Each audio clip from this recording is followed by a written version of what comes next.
Still live. Give it a minute. Light. I'll pass it over to you, Anna. Alrighty, good afternoon, everybody. Bonjour tout le monde, bienvenue on behalf of Fourth Space and the 17 room organizers. As we get settled into this virtual space, we'd like to begin by acknowledging that Concordia University is located on unceded Indigenous lands in Tiohtià:ke, Montreal. We recognize and are grateful to the Kanien'kehá:ka Nation for their care of these lands and waters and their teachings about the earth and our relations. Tiohtià:ke, Montreal has been a gathering place for many First Nations for millennia, and today is home to a diverse population of Indigenous and other peoples. Recognizing and respecting the presence and ongoing connections of these historical and contemporary communities is an important step, of course, towards building trust and creating or renewing relationships. And so today, you are all here to consider SDG 10, Reduced Inequalities. Thank you for taking the time to participate on a Friday afternoon. We are running the 17 rooms exercise via Fourth Space as part of our mission here at Fourth Space to create engagement around the projects, initiatives, and commitments, as well as dialogues that are in development across the university. So once again, it's our pleasure to welcome you back as participants and perhaps audience members joining us today, as well as a special welcome to the folks who make this happen every week, Jason Enns and Monica Mulrennan, today's facilitators, and Concordia knowledge brokers, Prem Suryakumar and David Ward, who are here with us as well. Jason and Monica will be taking you through a number of exercises and will encourage your active participation throughout. So feel free to jump in at any point with a raised hand. Those of you who are more comfortable on the chat, no worries. We welcome your comments, which will also be recorded for safekeeping throughout the session. Okay, wishing you a great conversation as I hand it over to ED Strategic Initiatives in the Office of the Provost, Jason Enns. Over to you, Jason. Thank you, Anna. Hello, everyone. Good afternoon. It's a beautiful sunny afternoon. Really appreciate you being here on the session today to dive into this particular SDG with us. I'll just give you a brief introduction to myself, and Monica will do the same. And she'll also give you an overview of the session today, and then we'll dive into the conversation. So I work on various strategic initiatives at Concordia and the Provost's office that include things that are resulting from our strategic planning processes. And my interest in the SDG framework really stems from my own PhD work and back in the day when I focused on the development of, at the time, what was a fairly new focus on quote unquote civic engagement among universities. And what I noticed as part of that work is that there was often an absence of a kind of shared framework or a shared set of objectives that universities could work on with government and communities. And I see the SDG framework as having a lot of potential for being that kind of setting some common goals and targets that we can work toward as a university and with a lot of other partners. So I think the SDGs are a great candidate for that kind of framework. And on top of this, I, like most of you, probably feel a real sense of urgency around us living outside of planetary boundaries and climate change, and the SDG framework really compels us to take action quickly and make our planet habitable for future generations. So that's kind of my motivation and engagement with the SDG framework.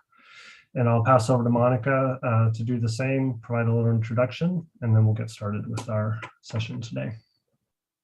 Hi, everyone. Thanks for joining us today. So I'm Monica Mulrennan, Associate Vice President, Research, responsible for Research Development and Outreach in the Office of the Vice President, Research and Graduate Studies. I'm also a professor in the Department of Geography, Planning and Environment.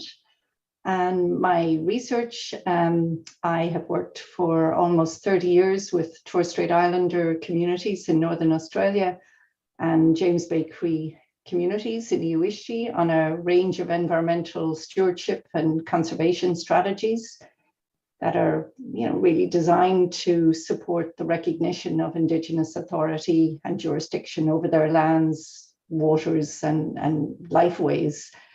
In terms of my interest in the SDGs, like many of you, really coming to this with a very, really motivated by a concern for the state of our world and a state of, a sense of urgency to contribute to efforts to redefine our relationship to it and to one another. I see the SDGs as a list of good intentions, starting points for a dialogue about how we might fashion an improved world of social and environmental justice and responsibility.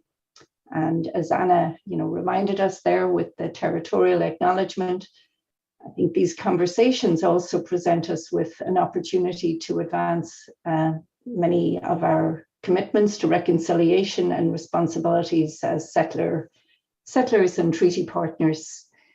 So hand it back to you, Jason, for a tour de table. Great. We'll just give a chance for folks here to introduce themselves, and I'm just going to go in the order that I see folks on my screen. So we'll start with Lies. Thank you, Jason. I don't know why I'm always the first one like going. Oh, you were first before. Lies has been to one of these sessions. I'm not picking on you. Okay, good afternoon, everyone. I'm Lies Kadem. I'm professor in Department of Mechanical, Industrial, and Aerospace Engineering, and I'm Associate Vice President Special Projects. And so my interest in the SDGs actually came after a discussion with Jason and Monica, and more specifically regarding the SDG 10, so inequality. It's really like my interest is to make, if you want, engineers like me more aware of the non-technical aspects of their work, okay? So, and that as engineers, when we design things and so on, we really have to think about beyond the design aspect, okay? And it's quite interesting because when I was reading about actually this SDG earlier this morning, so I just ended up reading something called the Genie Coefficient that I didn't know about, to be honest, okay? And it's about like a measure of wealth inequality. And it's really great because you see the definition can be linked to something we teach in thermodynamics, which is entropy. And you see, you can make the links. And by just introducing entropy next time in my lecture, I will discuss this and then to try to make the link between the two. So this is why I'm here and to listen. Thank you. Great. Thanks, Lias. Great introduction. Hawa. Hello, everyone. So my name is Hawa. I'm the executive director at SEED Concordia. So we are a Philadelphia group and a student organization that is here to support students to have international development experience. So I've been involved at Concordia universities for the last 15 years. And we actually have been in Uganda, but recently we also work in Colombia, Senegal, and Ghana. And the programs that we do are mostly related to youth skills development so that we know that they will be able to, fix certain issues in their communities, such as, entrepreneurship, technology, and environmental sustainability. So the reason why we're here and also like why I try to to be involved at SEED is mostly because we believe that inequality is really a global issue. So I know that sometimes we must focus on, the local aspect and like what we can do locally within our own country, but we also have to see it as something like even more global and like from one region to another, how we could better work together in order to reduce this together. And that's also something that we try to sensitize students who are involved in our program about. Thank you. Great. Glad to have you here today, Hawa. Elise. Hello, my name is Elise. I'm an assistant professor in the Department of Journalism, and I'm the undergraduate program director there too. And why am I here today? It seemed like a super interesting exercise, so I'm mostly here to listen and see what I can take away from the discussion today. But also, inequality in journalism has become like a huge issue over the last number of years. both kind of like within the industry and who becomes a journalist, who gets kind of up to the higher levels within the industry, in the journalism media industry as well. But then also there's been a problem. A lot of people have been identifying problems about how issues of inequality are covered by journalists. So those are some of the connections I'm looking to make today, and we'll see where things go. So nice to see everybody. Great, thanks. Angelique. Hello all. So I'm Angelique Wilkie, and I'm associate professor in the dance department, which doesn't actually seem, I always say this, doesn't seem to be particularly connected, but I will always find connections. But I'm also here wearing the hat of chair of the President's Task Force on Anti-Black Racism, as well as special advisor to the Provost on Black Integration and Knowledges. Why am I here? I think that well, the primary response would be, Jason said, please come. And I said, yes, absolutely. So I'm here, but that's not, you know, I mean, I laugh about it as well, but I think that's not negligible. I think it really is as well a need for us all to rally with the various hats that we wear and allow ourselves to contribute to these conversations with whatever we bring to the table. And I think it's only by engaging in that way that we find the solutions that are most appropriate for the context in which we're working. So that would be thing number one. And then I think thing number two, you know, I'm from the third world myself. And on top of that, now I do the work I'm doing in terms of equity inside of our institution. And I work in an art form that is predominantly white, where the levels of inequity are also very significant. So there are many levels at which I'm interested in the subject matter and very much interested in concrete measures to engage with that. I mean, if not to say solutions, because that might be a little bit ambitious, but at least be engaging with the issues concretely. That's it. Thank you, Angelique. That's great. Lisa.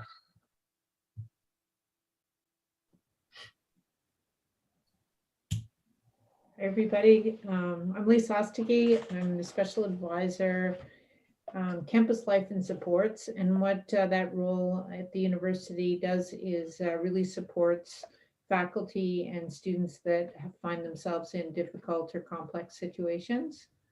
I'm also a professor in applied human sciences. I've been at Concordia 30 years.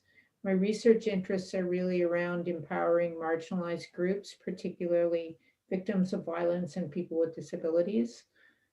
I'm here today because I am really concerned about inequality and looking at what part Concordia can play in addressing either through our curriculum or our programs or our research ways to address inequality. I want to thank Jason and Monica for organizing the 17 rooms, highlighting the priorities of United Nations, but also bringing us together to have conversations around the role that Concordia as a public university can play in addressing these. So I'm excited about the conversation today, but also excited about the learning about the outcomes of the 17 room discussions. Great, thanks, Lisa. Really appreciate you participating. Tanya. Hello, everyone. I'm Tanya Teimel from Center for Engineering in Society. I'm associate professor there. I'm Concordia University Research Chair for Equity, Diversity, Inclusion in Science, Technology, Engineering, and Mathematics. And I'm very interested in equity issues and equity research in the STEM fields. I'm particularly interested in investigating how STEM itself, the culture of STEM, is contributing to specific inequities. And I'm very happy to see that we will discuss maybe also global issues of equity and how universities and Concordia University can contribute to reducing inequity on the global scale. So that is also something that I would be very happy to discuss. And thanks for inviting me, and thanks for putting this discussion group together. I'm happy to be here. Thank you. That's great. Thank you, Tanya. And last but not least, Cynthia. Hi, great to be here. Can you hear me? Yeah. Great. why am I here? So I'm Cynthia Bruce, and I'm an assistant professor in music therapy in the Department of Creative Arts Therapies. I'm here because I'm always interested in conversations that offer any kind of opportunity to come together and think through how we can, disrupt the pervasive inequalities in society and even in our own institutions. I think I'm an activist researcher. My work really seeks to mobilize the lived experience of disability in ways that can redress the pervasive inequalities that are literally endangering disabled people's lives in Canada. So always really interested to come together and talk about how Concordia and how we as researchers can make a substantive difference in people's lives, both through making our own institutions more accessible to and welcoming of students who might go on to contribute as disabled students and disabled professionals to health disciplines and in education as my other focus area. So really happy to be here. That's great, Cynthia. And we have a few repeat customers, so to speak. Cynthia, yes. I think Kawa, you've been at one or two other sessions as well. So it's great to have folks back and really to re-engage in multiple different areas. I'm going to give it over to Monica to just do a quick walkthrough of our agenda, and then we're going to have our first exercise, which what we're going to do is give folks a first chance to just respond to the SDG framework at a high level, and then we'll dive it down into the specifics of this particular SDG. Sorry, I may have read the agenda out practically already, Monica, but comments, but anyway. I mean, just to say our intention in having these conversations is to bring faculty, staff, and students together. I mean, it's difficult this time of year to bring students in, but we really do see this as a whole of the organization opportunity for conversation. And even though we are a relatively small group, just hearing the introductions, as a group, you bring so much experience and expertise, and even the scales at which we're covered all the way from global to work that's happening quite specific to Concordia. But we really do have within this room, I think, a range of perspectives and experiences. I think it's worth saying as well that the 17 rooms exercise, it's handled differently by different universities, and unlike some, we that limit the exercise to research faculty. We see there's real value in bringing in all members of the Concordia community. We did take a decision to keep these initial conversations internal to Concordia, just as a starting point. And we see these conversations as a starting point during which, even today, I hopefully will identify opportunities to bring in additional perspectives and input. And obviously a natural next step to the 17 rooms exercise would be to extend these conversations outward beyond the Concordia community. But yeah, in terms of today's agenda, you will see there that we've got a number of exercises planned. The first few are really just to position the conversation around, firstly, the benefits and critiques of the SDGs. Really important just to put on the table, that the framework isn't perfect, but it's something that we see quite a lot of value in engaging.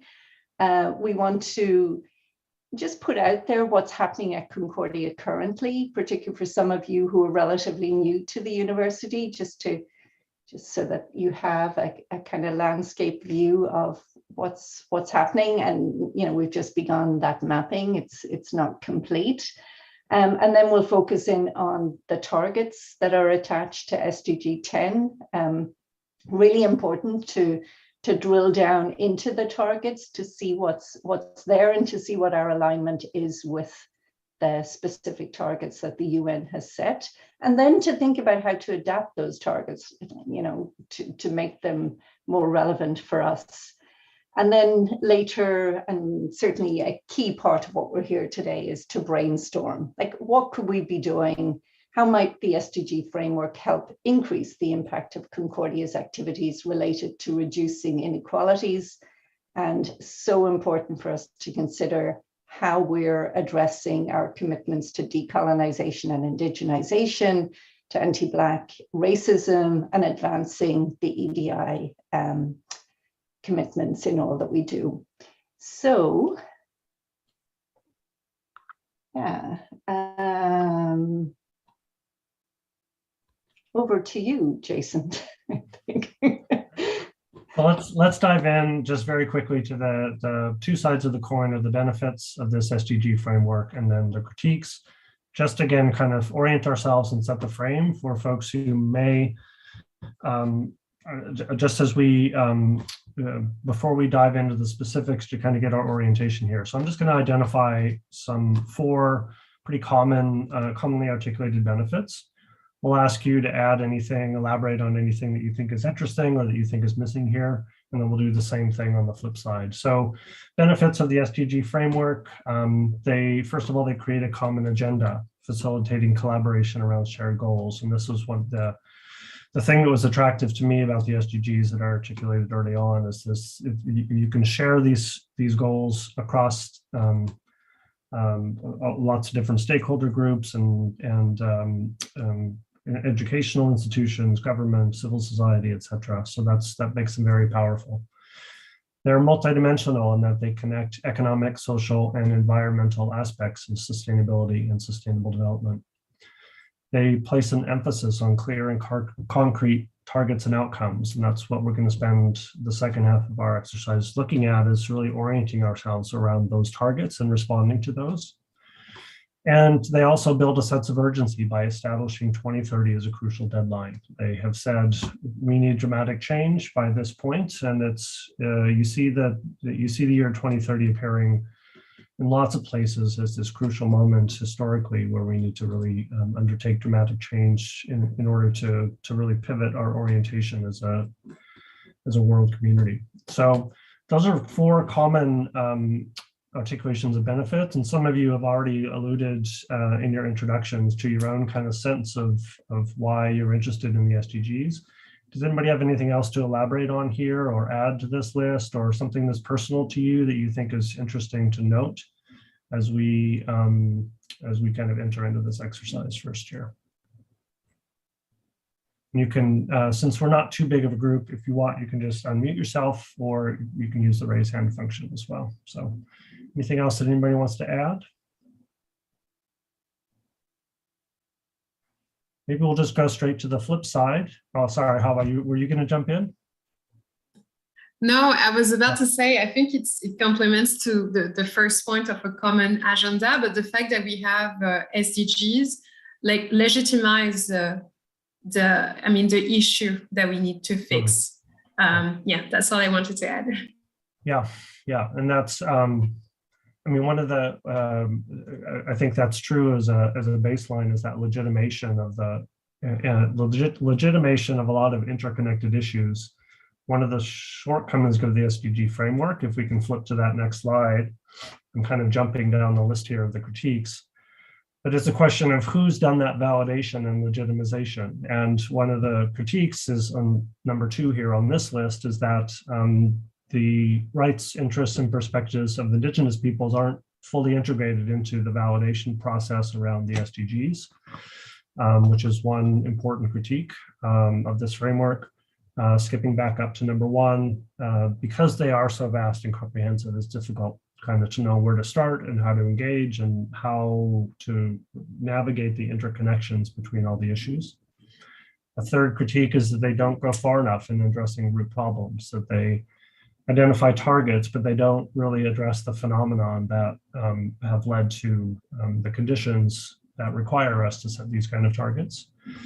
And then a fourth often heard critique is that the SDGs can be, in some cases, internally contradictory. Like, how do we pursue conventional forms of economic growth while we're trying to preserve biodiversity and our natural environment? So these are some of the things that are relatively commonly articulated as criticisms of this framework. And I don't know if anybody else wants to put anything out there that we should keep in mind as we're advancing in this conversation, but we'll just give you a quick moment if you want to jump in.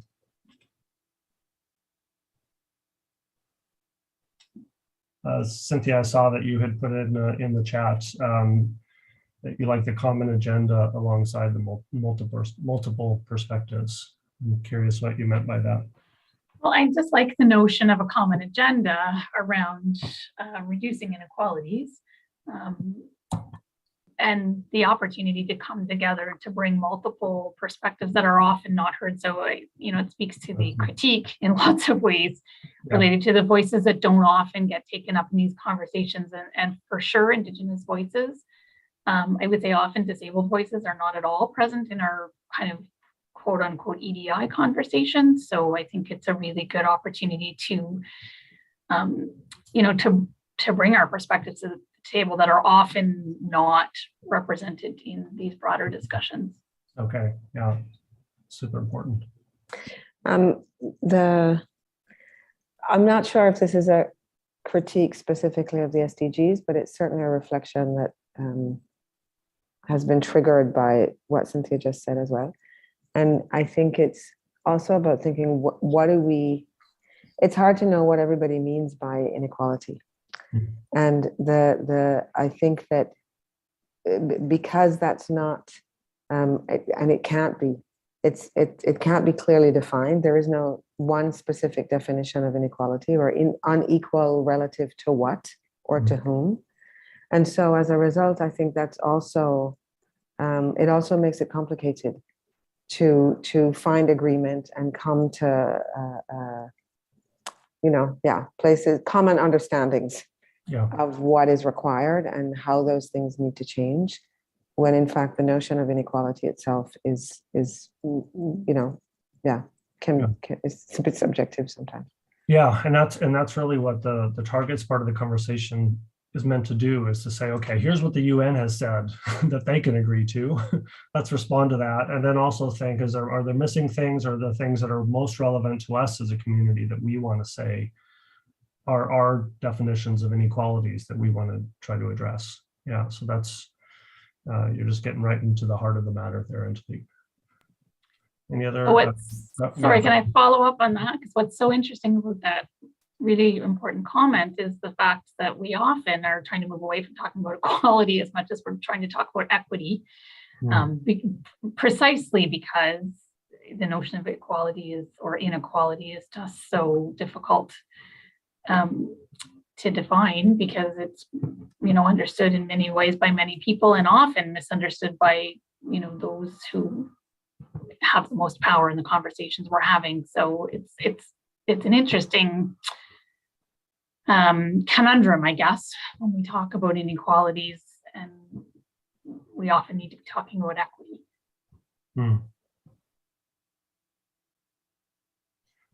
Yeah, and it's interesting. I guess this is pervasive through the SDGs, that the articulation, no, it's not. It's actually uneven. The articulation here is in the negative, reducing a bad thing as opposed to advancing a good thing. And there's a mixed bag. There's like addressing poverty or defeating poverty on the one hand, and creating sustainable cities on the other. So they kind of flip the positive and negative poles. And interestingly, they address reducing the negative outcomes as the way they articulate this SDG. Which sort of assumes that if you reduce inequality, it advances equity, and I'm not sure that's the case. No, I would agree. At all. Okay, we're going to first item is we're going to change the name of this SDG.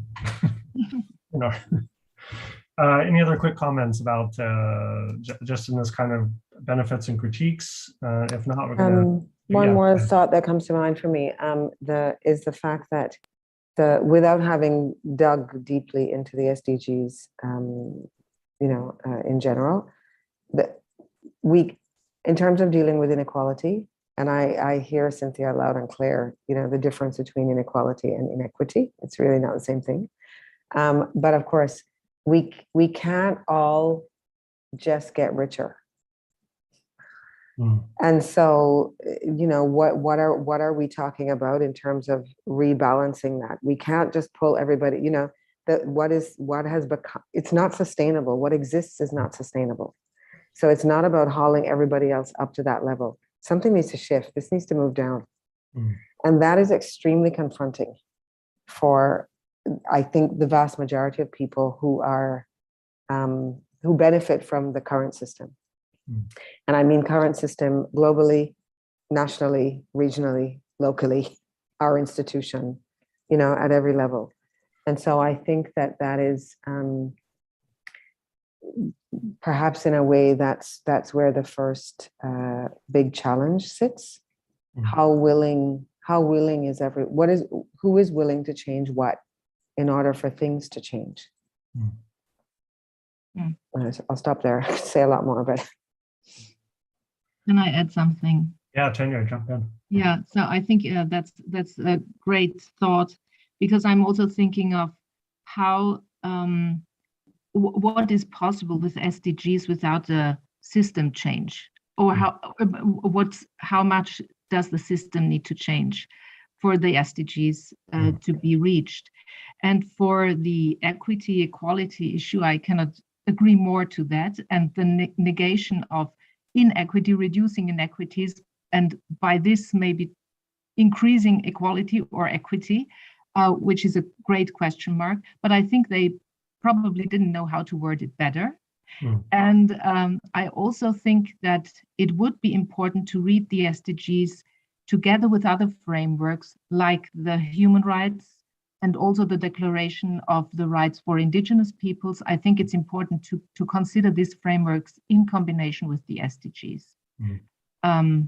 Otherwise, we will lose the let's say the focus, or otherwise they are likely to produce a discourse in their own, a language in their own, and then you might lose the focus on indigenous concerns or the rights of indigenous people. Yeah, we actually had a presenter, Danica Littlechild, who presented at the recent the LSRC, the Loyola Sustainability Research Center annual conference. She participated in the negotiations prior to the ratification of the SDGs for representing indigenous peoples in those conversations. And it's, I don't know what the right word is, Monica, sobering. Yeah, I can't put it in a serious enough, find the right language for it, but and we can maybe find the link to that presentation, because there were just simply like stonewalling recognition and integration of indigenous perspectives into the ratification of what those goals were, and even the direct mention of indigenous peoples in the SDGs was whittled down to bare minimum over the course of that process. So essential to read things across each other to make sure that you're not missing key perspectives on those quote unquote common global goals. Yeah. We should probably keep moving in terms of just moving through our program, and we're going to have lots of chances to continue these kind of conversations going forward. Monica, over to you to give us an overview of kind of what we've started to identify as the landscape at Concordia around work related to SDG 10. Yes, you'll have seen this slide in the package that Jason sent out. So it's really, a bit of a synopsis of what's happening at Concordia, and many of you are involved in some of the important initiatives that are signaled here.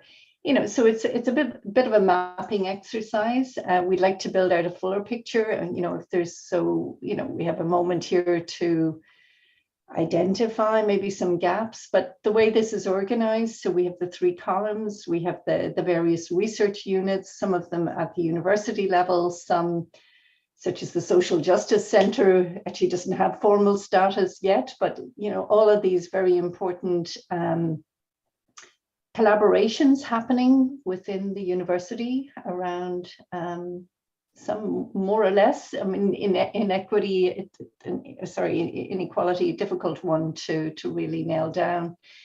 The middle, we're looking at academic programs and learning experiences. So we've identified some programs there, in addition to, of course, SEED. And then the third column, we have the different initiatives that are happening on campus. And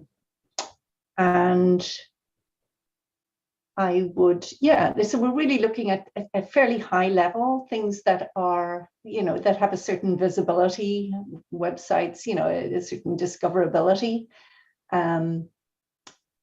Maybe helpful for some of you who are relatively new to Concordia, but for most of you, I think you're probably aware that these things are happening.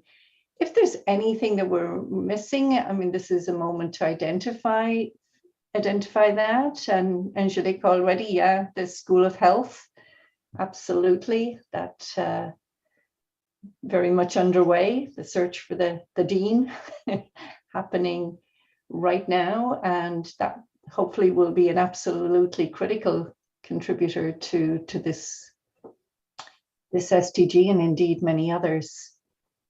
Any other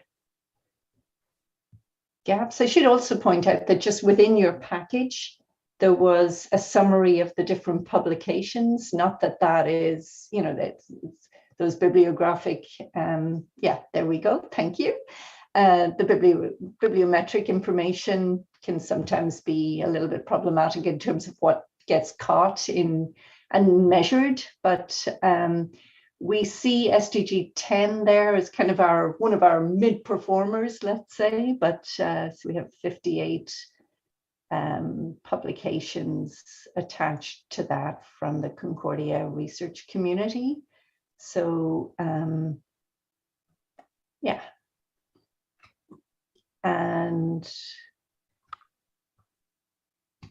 just in terms of comments, so Lisa mentioning there are a number of therapeutic programs, particularly within applied human sciences, and creative arts therapy, music therapy, therapeutic recreation. All of those certainly could be added here. Any other just reactions, when you look at that kind of mapping exercise in terms of comments on our strengths, our areas of concentration, maybe some gaps, anything surprising, anything, Elise? It's actually a question. I'm just kind of curious about kind of the, I guess, the criteria or the guidelines, like how does something get added to that list? Darn.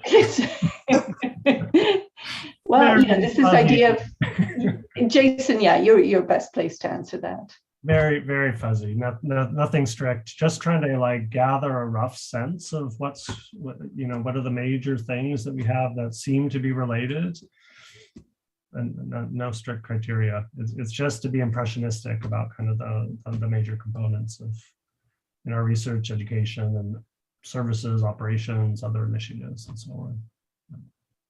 And we're clearly missing things, like the Loyola College for Diversity and Sustainability. Thank you. Yes.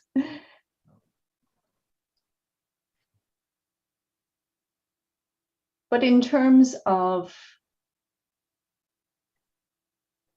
strengths and concentrations, just on the basis of that very crude mapping exercise. So when I'm looking at the research publications, it's really surprising that there is only one application on no poverty. I mean, that's where we see our weaknesses, I would say. So maybe that could be, I don't know, an incentive to think about how we could relate our research more towards reducing poverty. And I think when we look at the good health and well-being as as the SDG with the most publications, so it seems that we are rich and privileged, right? So we can think about the well-being and health. I don't know. We can read it like that, but I would read it now like that. I would I would think maybe we should look at the SDGs that we are not covering, or maybe how we could direct our research towards these SDGs as well. That's a really interesting point, Tanya, because I mean, so again, in terms of approaching the 17 rooms exercise, you know, some universities have opted just to focus in on their strengths. And of course, the Times Higher Ed already is measuring how the different universities are performing according to the SDGs. So it's easy for us. We already know where we're doing well. But I think it's a very good point, and certainly speaks to, you know, the issue of inequality, and in terms of where are we not and why are we not engaged in some of those other conversations and contributing in terms of impact. I would also see it as a responsibility for a public higher education, post-secondary educational institution to try to cover all SDGs and not to have a specific SDG of expertise or so. I know it's difficult, and we are all in the system of competition and higher education competition, but that will also be a kind of a challenge to balance the competitive aspect and to still consider SDGs and work towards SDGs.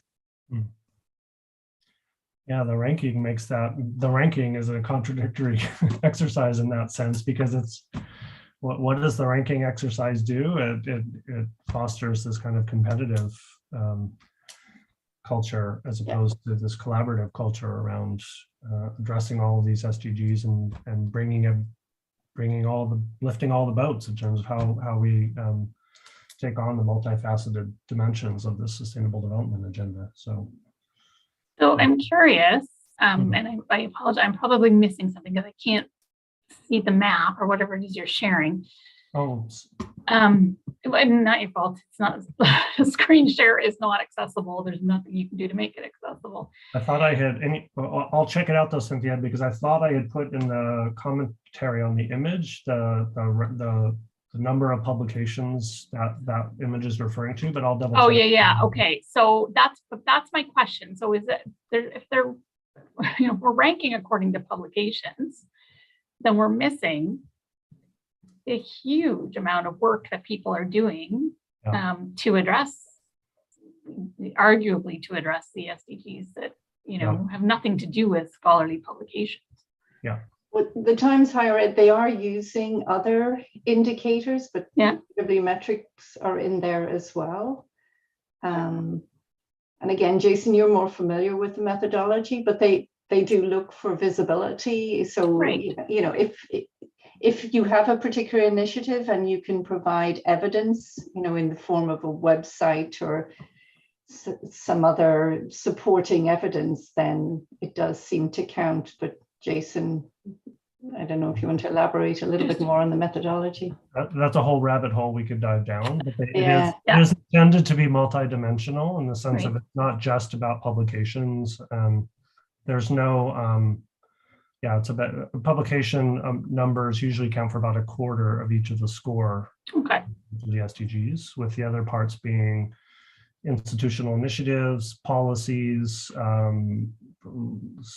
In some cases, it has to do with numbers of students and graduates in particular domains like agriculture and health, and a few very definable areas that we don't always have students in, but there are attempts to take a somewhat rounded picture. So do they look, for example, at faculty service work? No, because it's really difficult both to quantify and to compare across institutions. Right. And of course, which is interesting, because I would suggest that a lot of work is happening in that domain that you just can't capture. I know it's a lot of where my efforts go, for sure. So it's interesting. And Cynthia, just to add, maybe the university has now established a task force on inclusive excellence, where some interesting conversations around those very points really need to be held. So thinking about the criteria for recognizing research excellence, inclusive excellence. Right. Lisa, so you had your hand up there. You're muted. Should have figured that out a while ago. The benefit of pooling our strengths together is that when envelopes of fundings or opportunities come around, we already have it organized who is connected around a certain theme. And while I don't think we should ignore the ones that we're not strong in, I do think there is a benefit in recognizing where our strengths are so that we can compete for some resources that come up very quickly, and we have to mobilize the university around it. I mean, excellent point. And I think Lies is well placed to comment on that. He's just come through a recent process of putting forward an application for the Canada First research. Lies, if you if you could speak to just the expectation around the CFREF, just to make that point. Yeah, actually, like Lisa, actually, you're right. It's a very good point, is that we sometimes, for example, for the specific grants, which is, as Monica said, this is a Canada First Research Excellence Fund. So we have to build on our strengths. So it's not really like a grant application where you will be applying, let's say, for a research that we will be doing in the future, which is quite the case, but you have to demonstrate that this is a major strength, and this kind of exercise, and even like having like the different publications, give you a picture on the different strengths, and allows you also to directly mobilize the people who are involved in this. So this is an exercise that we had to do, for example, for this specific application, which is on electrification of society, is to reach out the researchers who are involved in with large diversity, so not necessarily engineering, but beyond engineering, who can actually be involved in this project. Thanks, Lias. Angelique? Yeah, I'm just wondering, I mean, I certainly hear the kind of logistical sense of what Lisa and Lias are describing.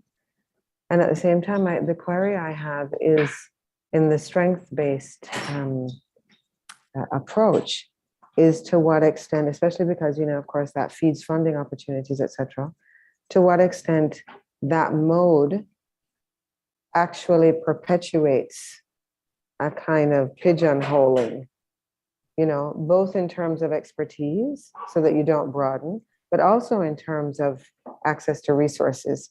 So that, you're only going to get, if all goes well, you're only going to access it in that zone and not somewhere else. And then it means that you're strong there, you get stronger there because you get funding, and that, how much, yeah, somebody, yeah, go ahead.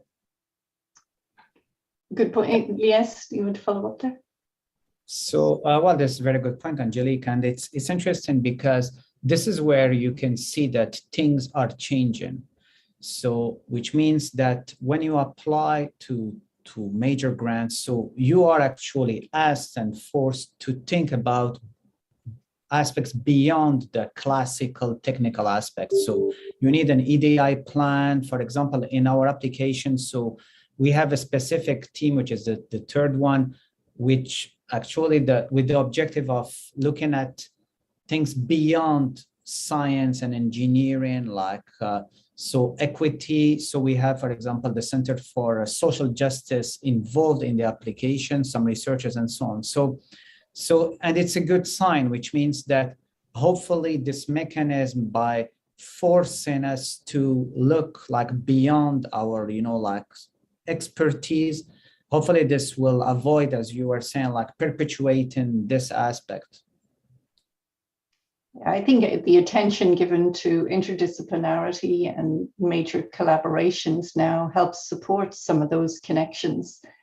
And even, some of the conversations Jason and I, and indeed many others, have had around, the SDGs, just trying to have connections across the rooms, how to facilitate that and how to consider that, because like we have a very large group lined up for the climate, for example, and we had a relatively small group for the SDG related to gender.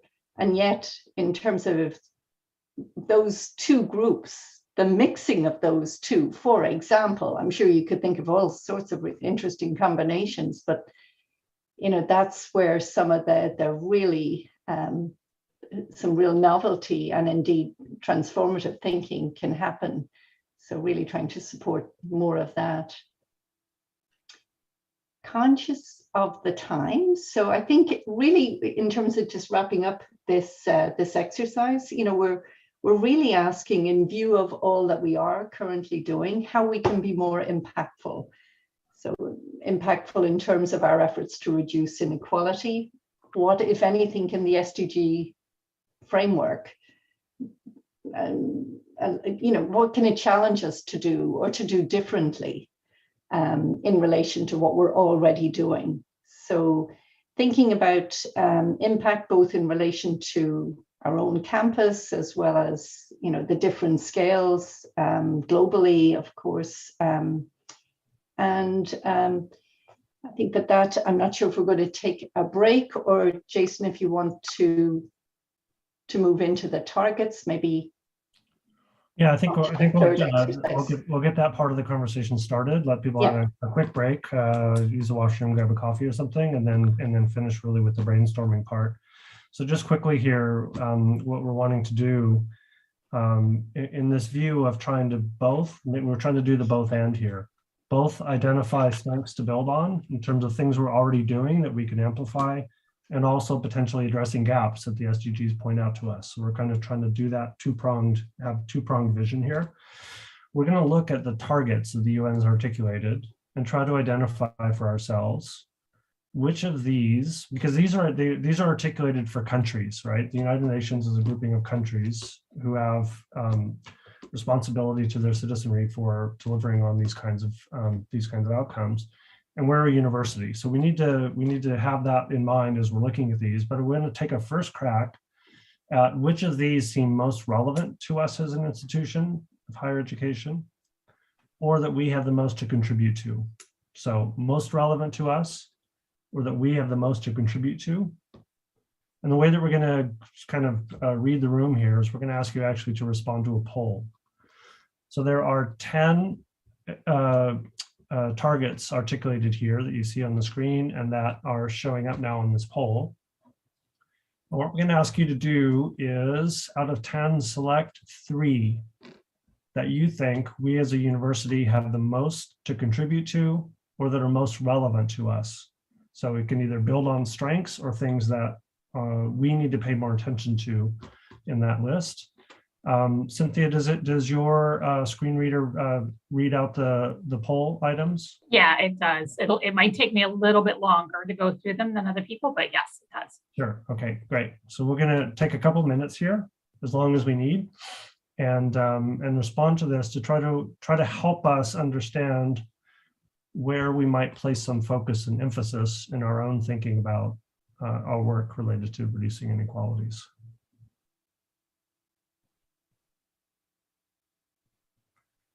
And I don't know if you need the explanatory text, we can maybe you can change the view on your screen and your Zoom screen to show the slide with the targets on it, or look on the participant guide that we circulated.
Okay, how are we doing here? How have folks made their selections yet? Yeah. We have 6 people who have participated so far.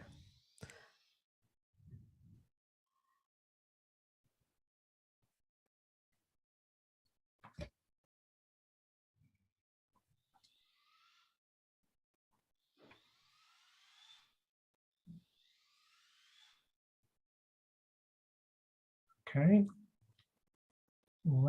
And Cynthia, have you been able to complete? Not yet.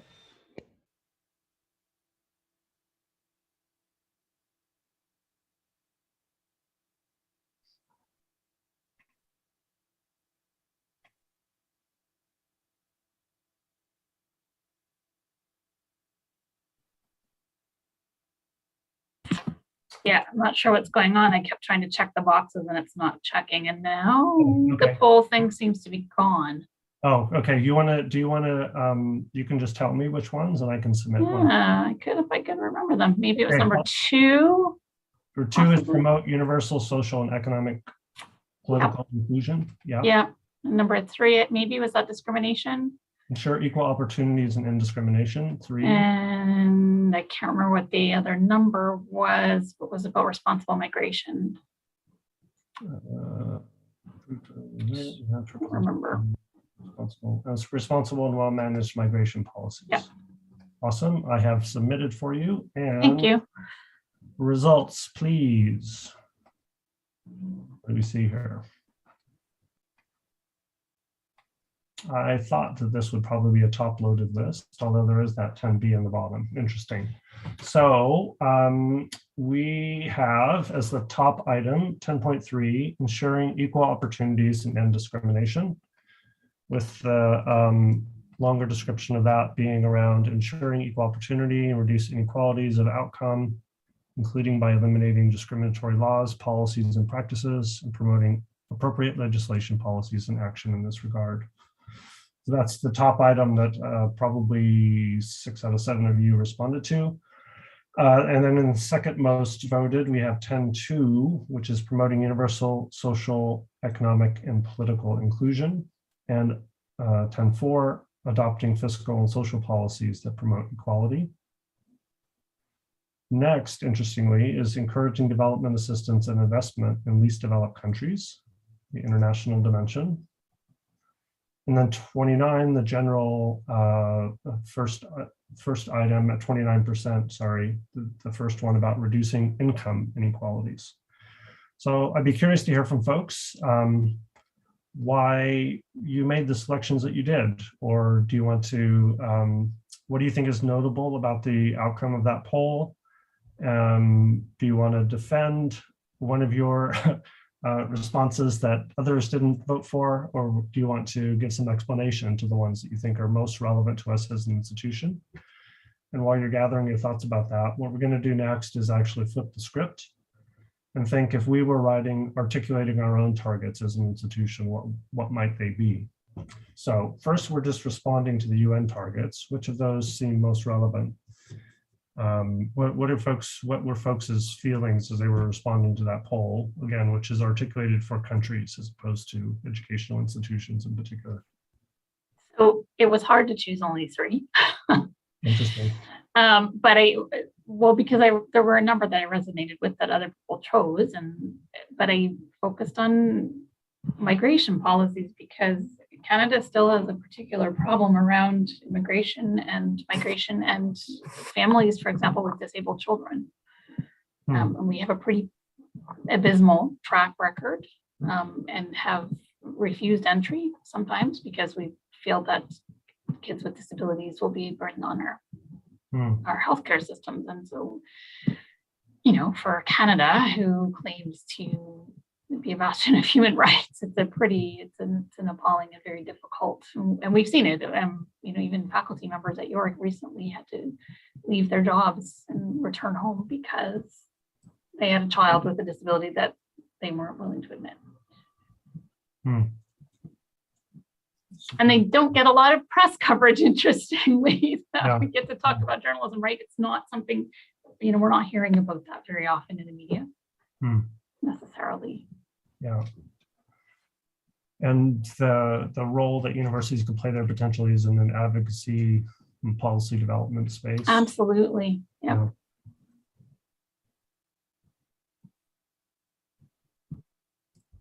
Anybody else want to comment about what they voted on, what they thought was most important and interesting, things that they thought should show up here that didn't? Yeah, yes.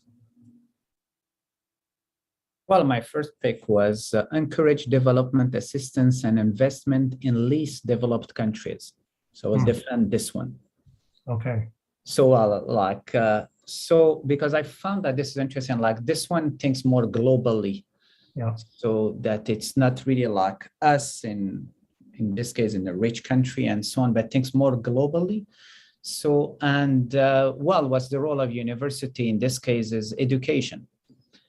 So like to promote education in least developed countries, propose, I don't know, let's say education platforms. So you see, I just give a concrete example here is that, so you see, let's say we have online courses that we created during the pandemic and so on, and like very nice materials. So why don't we share this like online so that some countries maybe where the access to education is, let's say more complicated, so they can access directly to this. So it's really like sharing the knowledge and promote education in those countries.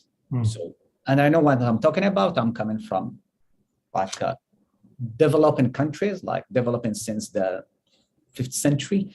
So, and it's really interesting. So, and then like I will probably continue commenting on this regarding also the SDGs, that it's interesting to see in terms of inequalities is that when you rank, for example, my country where I was born, Algeria and Canada, Algeria is ranked better than Canada in terms of inequalities. So it's really interesting, which makes it like probably we'll be commenting on this and discussing this like on all this concept of inequality. So does it have to exist and so on. So, but well, to summarize, I'm defending this one 10.9. Oh, can we guess that you might have voted for that same target? Oh, how did you know? Yes. Okay. Yes, yeah. I'm exactly on the same page as yes, like there is so much we could do and we could bring like by sharing knowledge and encouraging it in like developing countries. I think the main issue is also about having accessibility to knowledge. Like it's, yes, we talk about like providing funds and etc. But like if ever we want to solve, recurring issues, like very important developing issues, it's also about the knowledge and like I would say the human capital that needs to be invested and that universities can have the power to bring. So yeah. Yeah, that's great. Thanks, and Angelique. I agree with everything I hear. So I guess that's the first thing to say, because that's important. And but I realize I'm very interested as well in looking at the SDGs and thinking of an institution like Concordia as a microcosm for a country. And so there's total validity to the perspectives that we sit here and we look outwards and we think, how do we contribute to what's going on out there? And I think that's absolutely essential as well. But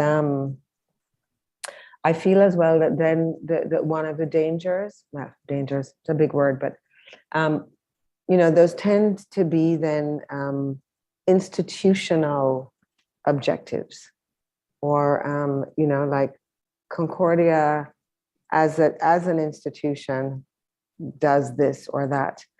And I'm interested in how we make every department and every program interested in a sustainable development objective that is pertinent to them. And I feel like so that it's not about the institution, the university as an institution waving its flag, but that from the inside of the institution, there are all kinds of inequities. that exist within our framework.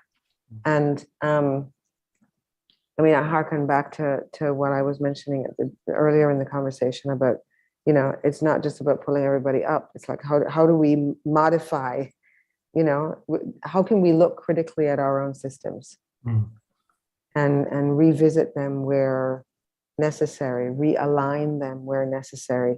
And those are difficult conversations to have. And I think that as much as I feel recognize and feel the need myself as well to engage beyond our borders nationally, I also feel that, you know, within Canada, but certainly within Concordia already, there is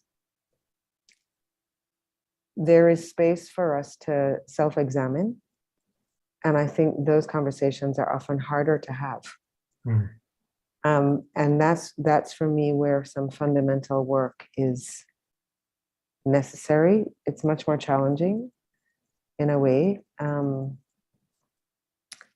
But I think that's where the courage needs to sit.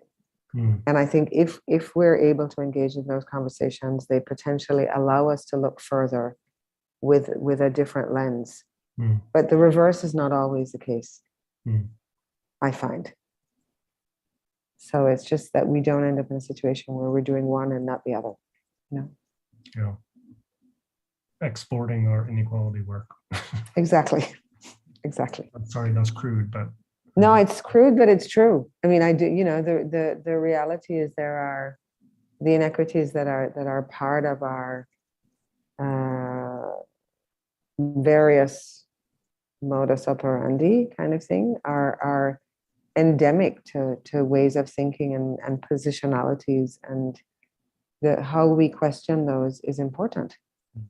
And they influence then the spaces that we create for, you know, I'm hearing Cynthia talk, and even the spaces we create on this campus for disabled students, faculty, staff, that, you know, that alone, that requires attention. Or don't, right? The things that we don't. Exactly. And it really makes me think, as you speak, I sort of think about, you know, all of the ways that lots of us want to make significant contributions to sustainability, when in reality, we don't have our own sustainability. I mean, our workloads are not sustainable. No. Right. And I look as a minoritized faculty member who, you know, I'm doing my bit to get grants and all of that. And I look at my grant applications and think, all right, what am I going to do if I get them? Because I have no idea how I'm getting that work done.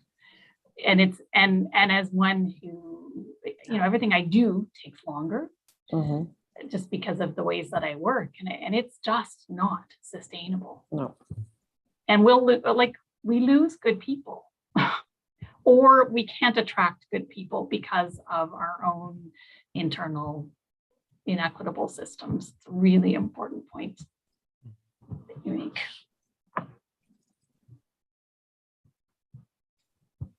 Lisa and Tanya. I like Cynthia had trouble picking just three, but I will speak to one that we haven't talked about, and that's income inequality. I think by discipline, we have students, our own students can't access paid income earning opportunities based on their discipline. And I think Concordia could do a better job and a more intentional job in supporting programs like Beat the Odds that seek out opportunities to try and address some of the differentials in terms of income opportunities for our students. And so I just wanted to speak to that one to say, I think it's important that we prioritize this, because I just see in my own house, I have an engineer and an anthropologist, and the opportunities are certainly very different in terms of income. Cross-disciplinary backgrounds for students. Yeah. Interesting. Tanya, what were you going to say?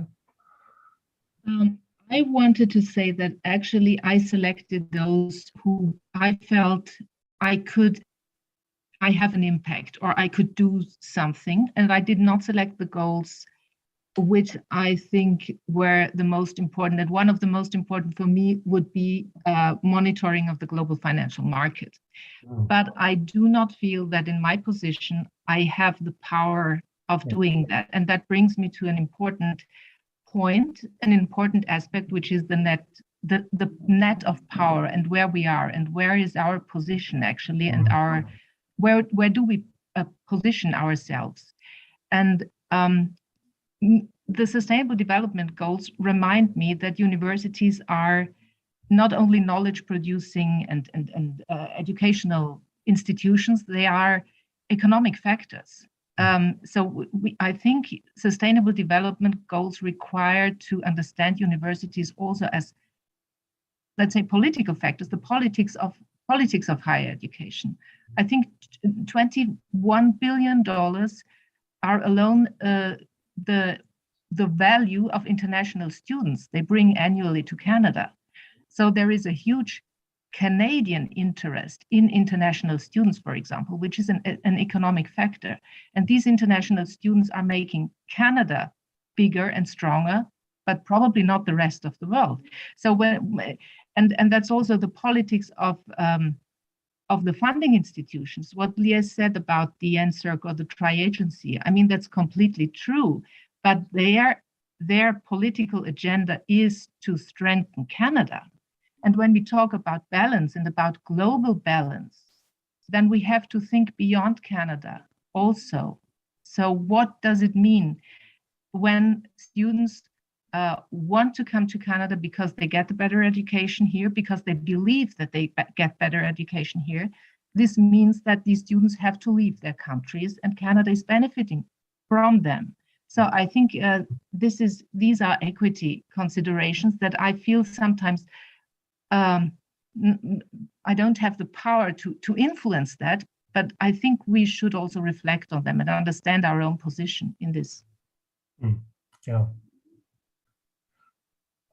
Unless somebody has something to add, this is a super rich conversation. I just want to give folks a chance to break away if they need to, unless anybody else has something to add here. I'm going to take just a couple minutes, maybe 5, maybe till 3:18. When we come back, I'll just quickly ask, we'll do a quick tour to see if folks have on their mind a kind of target that we might articulate for ourselves in terms of what difference might we make, what might we set for ourselves as a kind of like grand vision that could anchor and orient our work around inequality as an institution. And then we'll really move into the open brainstorming about, okay, with those things in mind, what would we actually want to do in addition to what we're doing now, or filling a gap in terms of what we're not doing now and not paying attention to. So take 5 minutes, grab a drink, use the washroom, and then we'll see you back here shortly.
I think we should get started down the home stretch if people are back.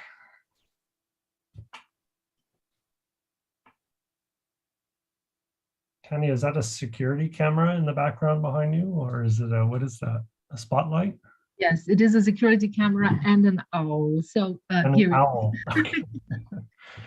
it's a nice picture of, you know, surveillance and who is doing the surveillance, the owl or the technologies.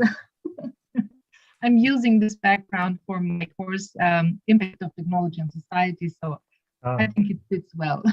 Oh, that's great. Your rectangle is a little bit small on my screen, so I kept trying to lean forward and see what is that exactly. That's great. Does anybody have any thought about the question of what might we articulate for ourselves as an institution around a target?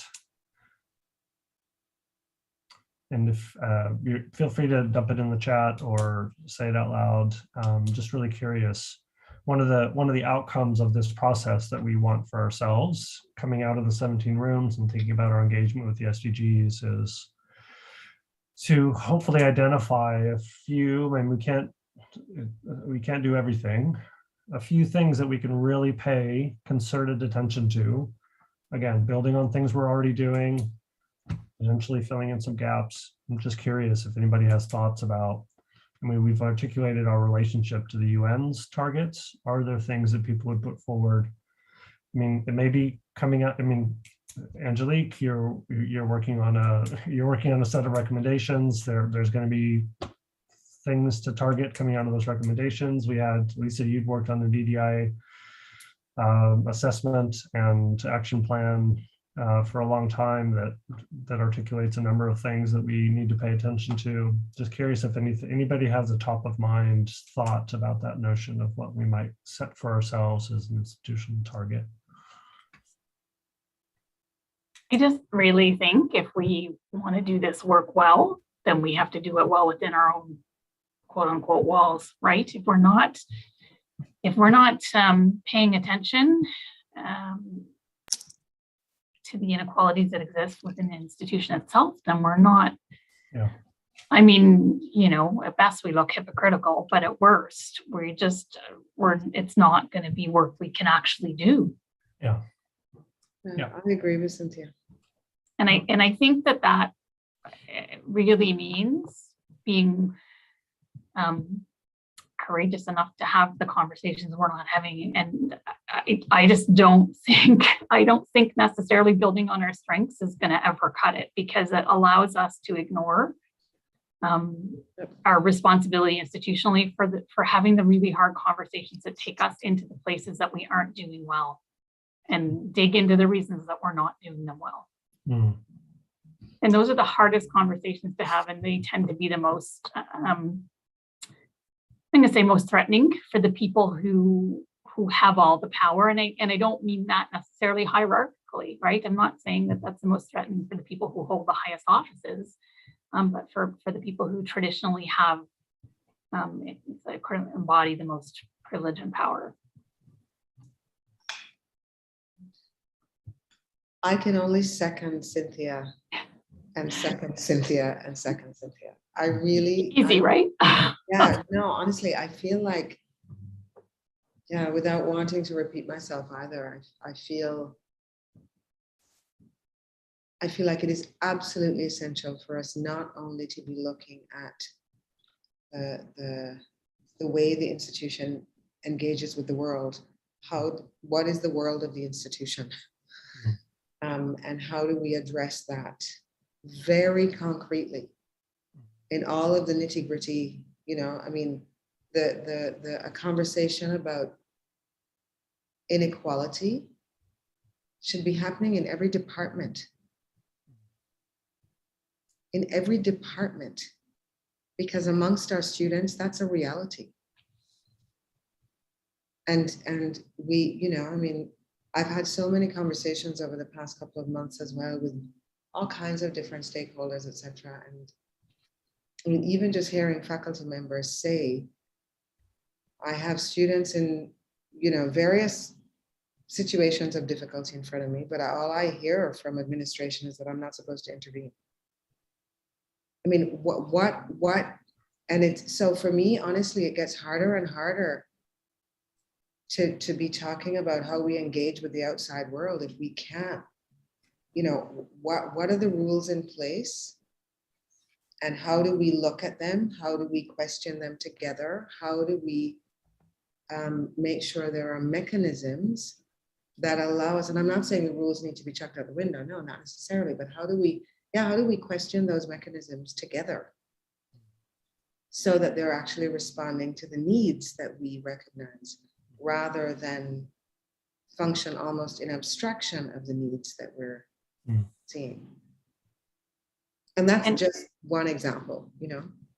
Well, and how do we extend those conversations about inequality amongst our students? And I agree with you 150%, but then how do we extend that to faculty and staff? Because it's, and you know, Lisa's heard this from me ad nauseum, probably in our work around accessible teaching and learning, but it's, you know, we have so many faculty who are living the same kinds of inequalities. And it's really easy for us to assume as an institution, for example, that we're all faculty who are full-time tenure stream faculty making good money, all of those things, and then that those inequalities don't exist. And can't be further from the truth. And how many in our precarious ranks are minoritized? And like it's, you know, am I really glad to be in a good job at Concordia? For sure. But do we have a lot of work to do? Yeah, we do. And I think I have a desire for it. I mean, this is totally utopian. I'm preaching to the converted, to everybody who's on this screen in front of me. But I mean, I want us to work towards it being considered everybody's concern. Yes. And the only way we can do that for me is if it is part of everybody's nitty-gritty engagement, as opposed to here's what the institution envisages. That doesn't belong to me. The institution is doing that. That's not me. So, you know, how do we bring it back to each person's power or lack thereof? And how do we engage in a conversation at that level? Lisa, did I see your hand up a little while back? Were you wanting to jump in?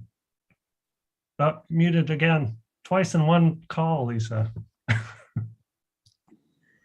Darn, maybe in a couple of years I'll get this down.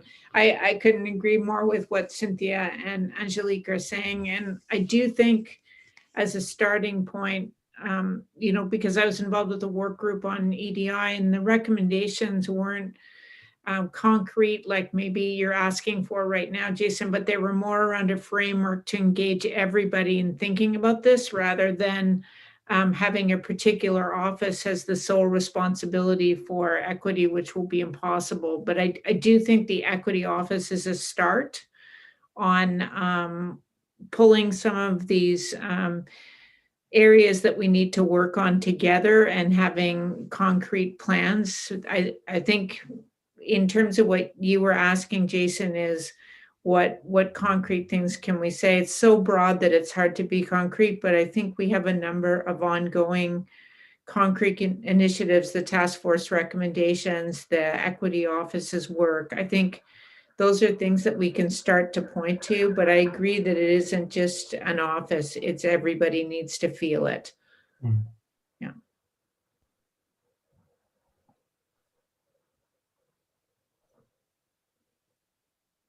Yeah, jump in, Lias. Thank you. So I'll continue defending my 10.9 point. So, and then like I will also refer to Tanya's comment regarding our students. So one thing actually that we might encourage probably is to recognize, you know, like the contribution of the external, let's say, home institutions, okay? What I mean by this, an example is that you see, let's say we have master students, okay? They were trained in a foreign country and so on. So then they come to Concordia, then we start working together here, they get publications, but there is only our affiliation. And this is for me, like, not really fair because the student came actually from day one from elementary school, was trained, and then like I'm just picking the fruits. So we might probably encourage actually, and well, this is what I'm trying to do in my lab, though at least that a student has the double affiliation in this case, because unfortunately we are living in a world of rankings. And by doing this, actually, we are not helping the home institution of the student. So at the same time, if we identify that we have, let's say, students coming from certain institution abroad, so let's have like, you know, like a real agreement with those institutions. So instead of having just their students and so on, we put in place an agreement. So you have, at least we can kind of return something to those institutions, because unfortunately, and I have to say, unfortunately, I'm one of those actually, but to leave this country, but I'm not contributing actually to the country that paid for my education from day one. Okay, so it's difficult to live with. Okay, so but it's a reality, unfortunately. So and then we should probably work on a mechanism that will, you know, like bring this balance. Okay, in terms of education and sharing knowledge. Curious what a program like that might look like. You don't have to answer that now if you don't have a kind of. Well, it's yeah. It's as I said, it's like an agreement. Okay, so let's say the faculty of the university will put in place an agreement with those universities. So let's say we share our courses, we invite their professors, and again, like to encourage that in the publications, so the affiliation of the previous affiliation of the students has to appear. So with obviously the affiliation of Concordia. Cool. Super cool. Tanya, you want to jump in? Yeah, I like this idea very much because I think that would be a way to give back, or at least to acknowledge the education of students in other parts of the world.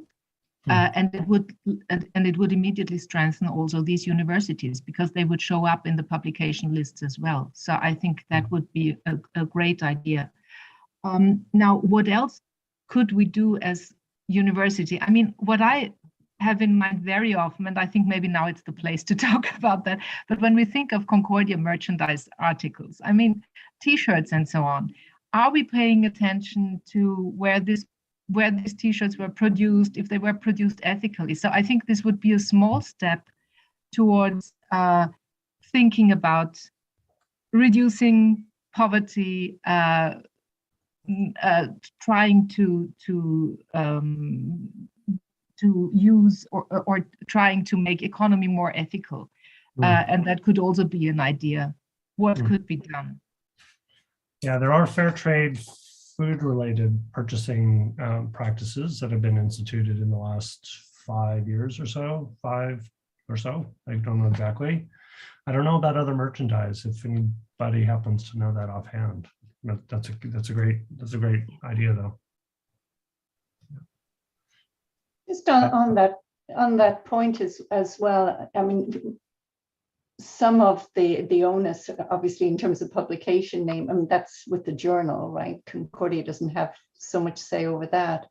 But I know when I was chair in my department, we had a hire who came, was trained in another country, and there was an expectation because of all the funding and PhD support that he or she, I won't, that they give back to their university. And it was a real opportunity for Concordia to develop a partnership. Like, these are not painful things. Concordia International is all about building partnerships and does some wonderful work in developing those. But some of these are mutually beneficial. They're not so painful. It's really just thinking about building those relationships.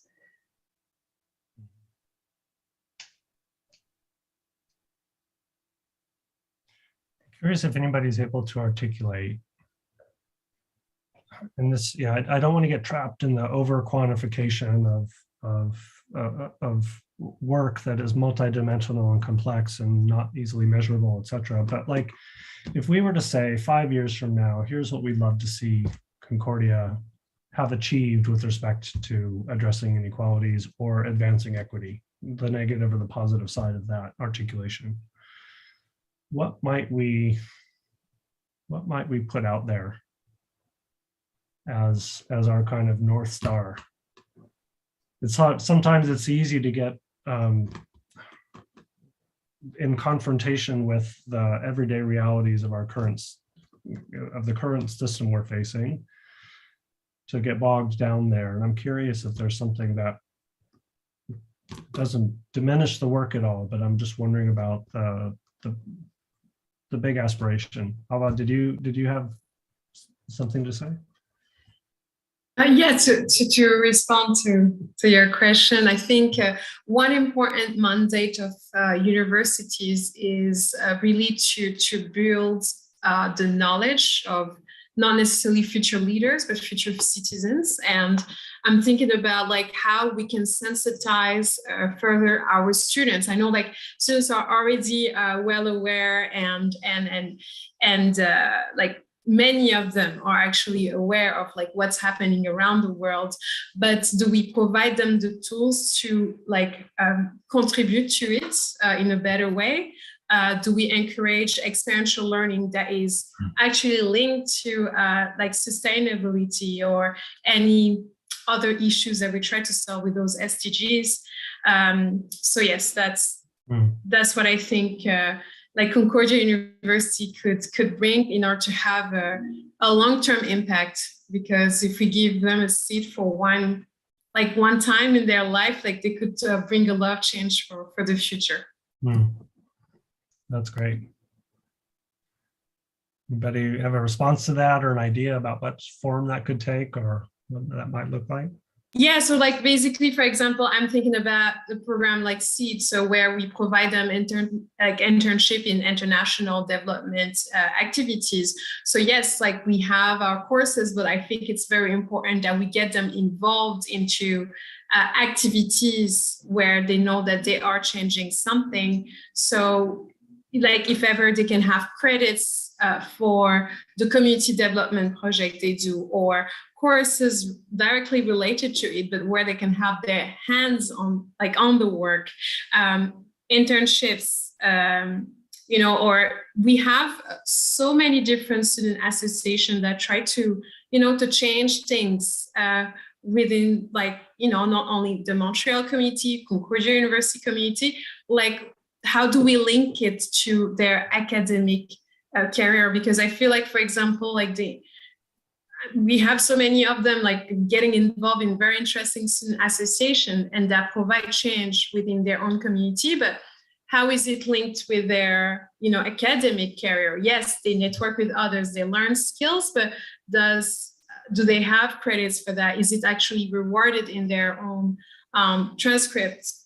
Like beyond the fact to say that you have been involved in the student association, but yeah, that's what I meant. Yeah. The complex system we exist in means that somebody needs to credit and supervise that work, which then asks faculty to do more, and then we end up in this vicious cycle. So that's one of the, but I mean, there is an institutional aspiration around increasing the amount of experiential learning opportunities available to students. This could be a particular kind of experiential learning tied to these larger global goals. The question of how we manage the work that's associated with that is a crucial one, and it's an equity question around how to both recognize that student work, but also not then just ask faculty to do yet more and more in their kind of unaccredited parts of their workload.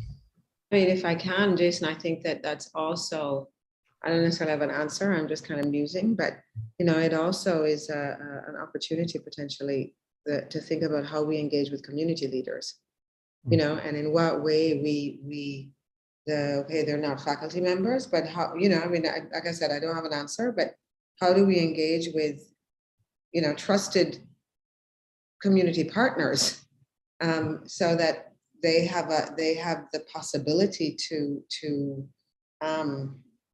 validate in a way the work that, a student might be doing with their organization or with their community groups or whatever, you know what I mean? So that it doesn't actually, it may require a faculty member intervening, but it doesn't necessarily require a faculty member shepherding the entire process. It's real partnerships are created that allow, really decenters the university too as the site of knowledge production. So Absolutely. Important extremely in terms of recognition of alternative ways of knowing, which, we've a long way to go in making any progress on that. I even learned I don't know if everybody knows that this exists, but I learned recently that there is a co-curricular record, which I knew nothing about, and I encountered it because the student engagement in the task force has been so instrumental, and we wanted to be able to recognize that. And I learned that you can, in fact, have that service added to their transcripts. Unfortunately, it doesn't work for students who have already graduated. We can't add it, which is unfortunate because some of them started as students, continued as alumni, but we can't credit the work that's happening. But nevertheless, just knowing that that opportunity exists is already a plus. But I don't know how well known it is. Yeah. While you're still mulling that question about what might a big 5-year ambition be for Concordia, I want to actually ask Tanya a question about the EDI lab. And then as soon as I first heard about the EDI lab, because I knew about your work with the Try Concordia program. I think that was my first introduction to you, is you had run this program and were looking for how can we sustain this and keep doing this. And then I saw that you had initiated the work around this EDI lab. I've been super curious. It always struck me as having a lot of potential as the name for an approach to EDI work that was that grappled with complex issues, but had this kind of experiment. The lab portion of that title suggests the experimentation and trying and piloting and working collaboratively to try to address some of those issues. And I've always wondered, so I'll float my big idea here. Could the EDI lab be an institutional thing that we use as this space for this co-creative work around addressing important equity and equality related issues at the institution? Anyway, just throwing that out there for conversation. Absolutely, I would say yes. And so what we are doing in the EDI lab is we have different and very diverse projects, and we are trying to experiment with EDI. So what could EDI work mean, especially also in research, and also always at the intersection of science, STEM fields and EDI. And we are,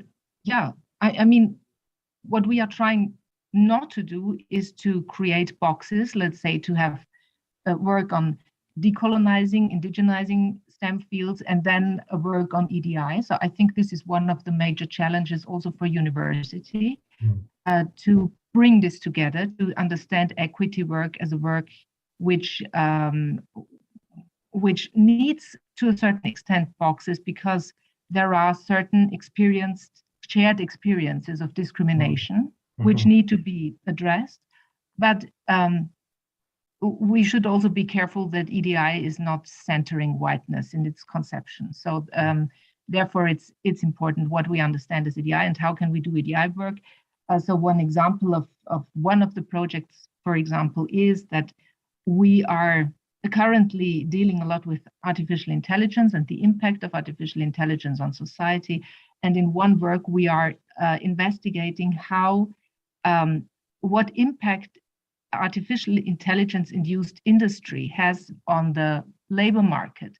And we found, for example, that in industrial sectors that are induced by artificial intelligence, there are less indigenous peoples employed than in other technology sectors. So that is, for example, a very interesting outcome. We also know that we might need artificial intelligence to contribute to sustainable development goals and to reach these goals.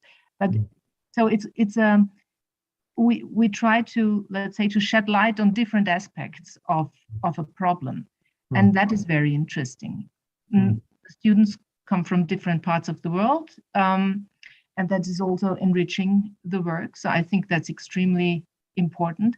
And one other key aspect is the interdisciplinarity, which is extremely enriching and important for, I don't know, for doing work on EDI. So interdisciplinarity, cross-faculty interdisciplinarity, engineers and people from humanities and from social sciences, really broad interdisciplinarity, and not chemistry and physics, which is also challenging. So the broader, the better, I would say. And I actually mentioned to Lisa White, who I thought was actually going to be here today. Anyway, she's the director of the equity office. I can't remember her exact title, senior director maybe.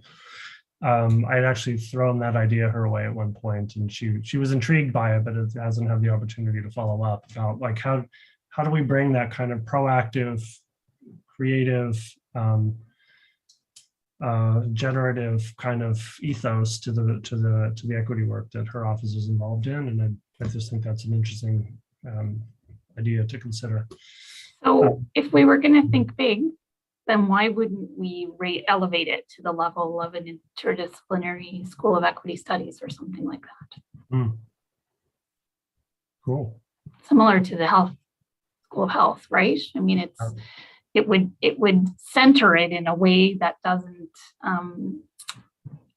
hive it off as an office, and that makes space for all of the interdisciplinary work that needs to happen at numerous levels.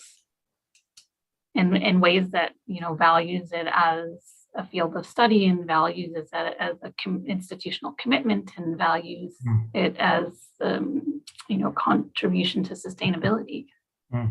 Is there any such thing anywhere that you know of? University-wide, not so much. Like there's at OISE, at the Ontario Institute for Science and Education, there's the Social Justice and Equity Education, Social Justice Equity, and so I can't remember what it's called because it's gone through so many names, right? But I don't know that there's a school of equity studies anywhere. I mean, and I don't know that that's the best name necessarily, but it's gets it out there. Yeah, interesting. It makes it visible in ways that it's not visible in most institutions. Yeah.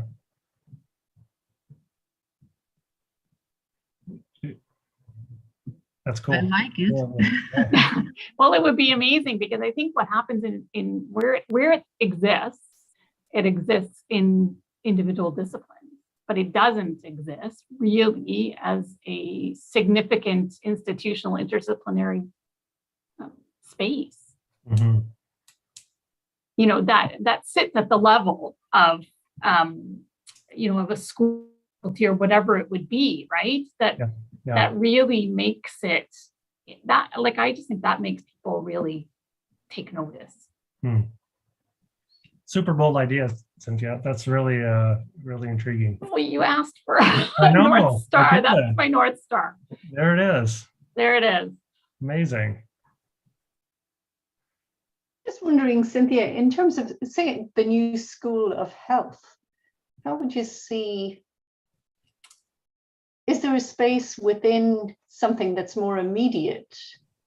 So I think there's always a space within something that's more immediate, right? But I also, so it's a valid question, and I think that the School of Health should, and I hope will, make space for this kind of work. But I think what often happens is we look for the more immediate and then we never get to the North Star, right? So equity studies get subsumed by a discipline and then they never become a standalone, so to speak, interdisciplinary school in and of itself. And like, that's what happens across the country. We do it because it's what we can do immediately. And then because we've done it immediately, we just don't do it in the broader context. So, both and is great. But I think that equity And it's just, equity studies, but it's the same as I'm often saying about disability.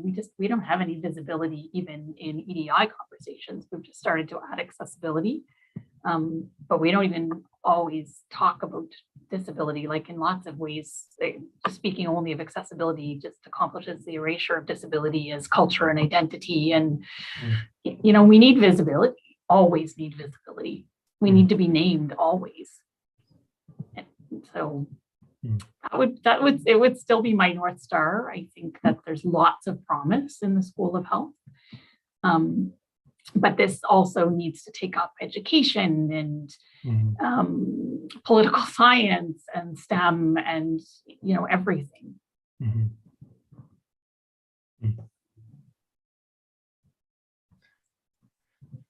Well, do you lit a fuse there, Cynthia?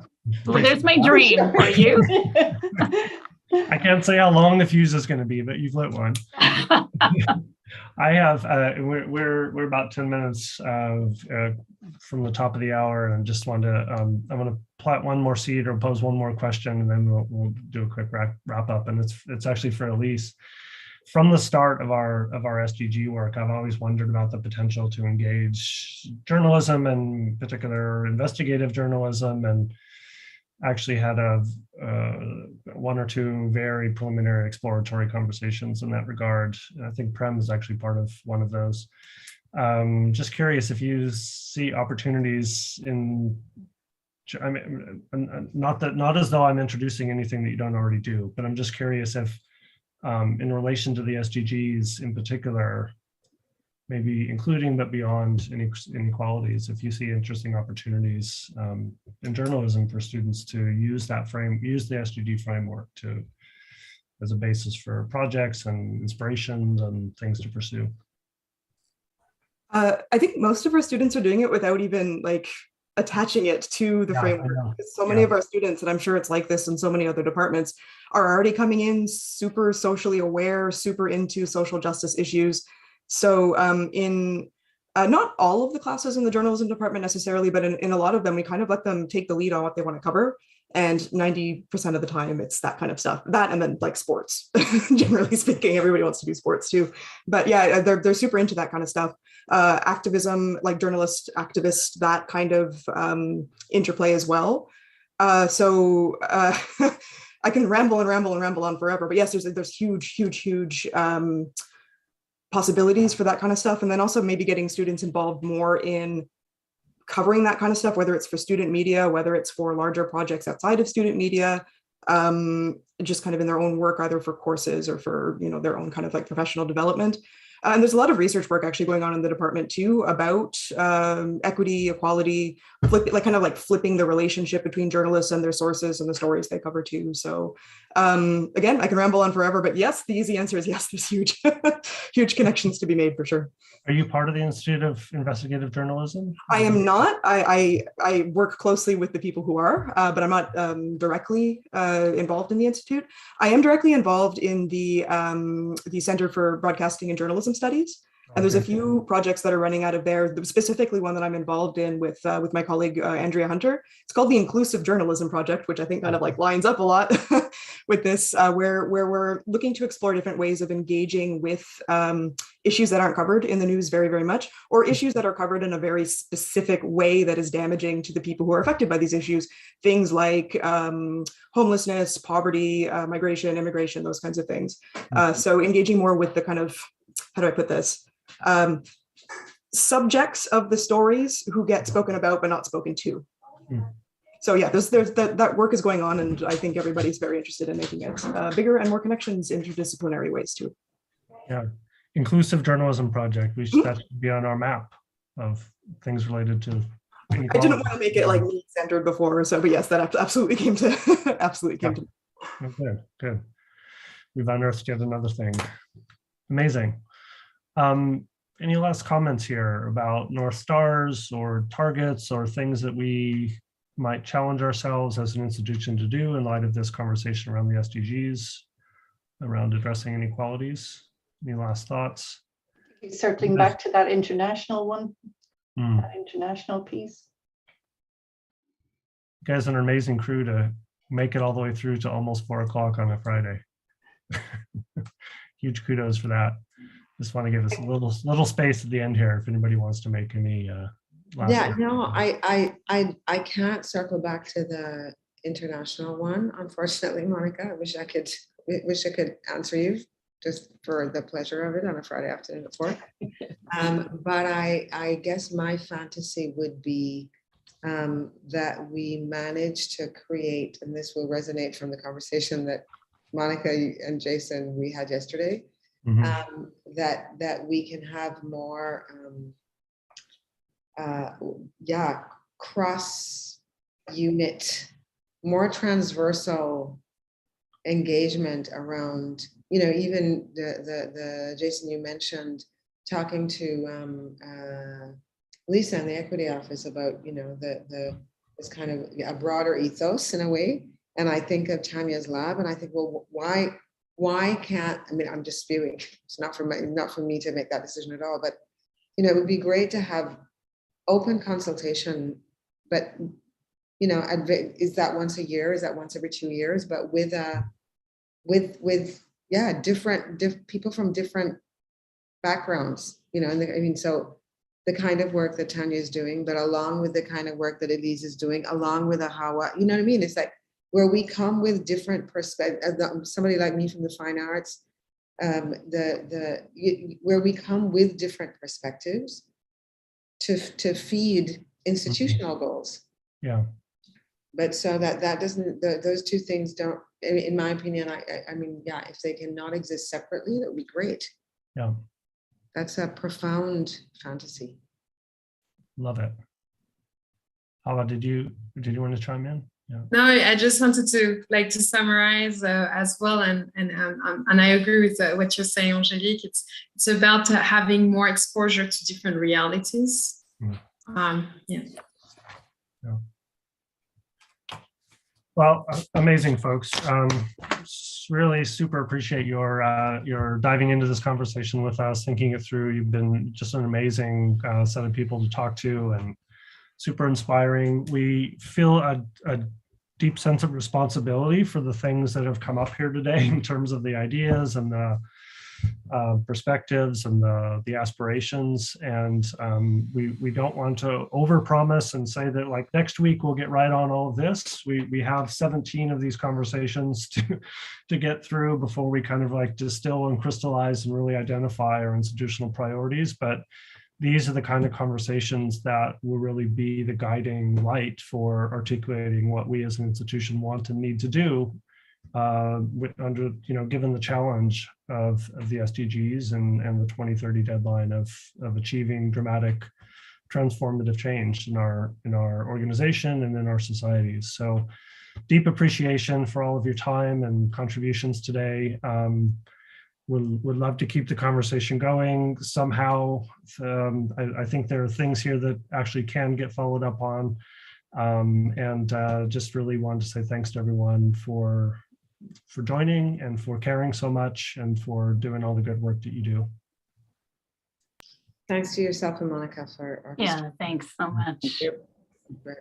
Jason, there are 17, but as we said at the start of this one, we have hit the double digits. And as we have noticed through this conversation, it's just getting like very rich right now, I think, and the exchanges are very meaningful. So I'll echo Jason's thanks to all of you. And if I could ask 2 more minutes of your time when we close the Zoom right now, there's an exit survey. If you could just share a few thoughts with us on this process, hopefully you'll come back to join us for one of the 7 that are left in the exercise. So let us know how you how the experience was for you and what we could perhaps tweak.